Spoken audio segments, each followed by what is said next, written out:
Well, good morning, Mr Van Rompuy. You've been in office for 1 year, and in that time the whole edifice is beginning to crumble. There's chaos. The money's running out. I should thank you. You should perhaps be the pin-up boy of the Eurosceptic movement. But just look around this chamber this morning. Just look at these faces. Look at the fear. Look at the anger. Poor old Barroso here looks like he's seen a ghost. You know, they're beginning to understand that the game is up. And yet, in their desperation to preserve their dream, they want to remove any remaining traces of democracy from the system.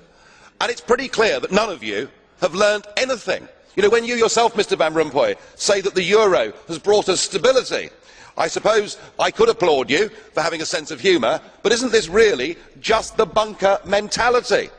You know, your fanaticism is out in the open. You talked about the fact that it was a lie to believe that the nation state could exist in a 21st century globalised world. Well, that may be true in the case of Belgium, who haven't had a government for 6 months, but for the rest of us, right across every member state in this union, and perhaps this is why we see the fear in the faces, increasingly people are saying, we don't want that flag, we don't want the anthem, we don't want this political class, we want the whole thing consigned to the dustbin of history.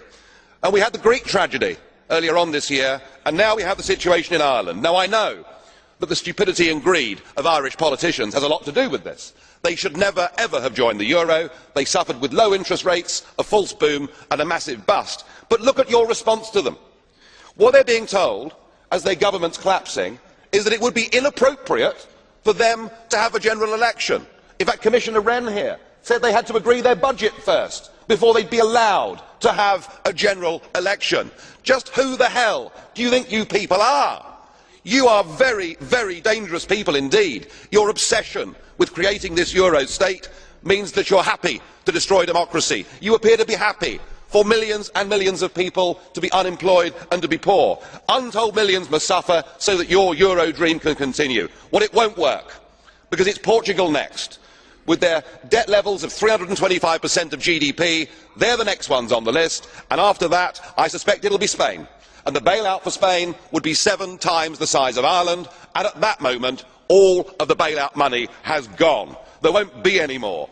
But it's even more serious than economics, because if you rob people of their identity, if you rob them of their democracy, then all they are left with is nationalism and violence. I can only hope and pray that the euro project is destroyed by the markets before that really happens.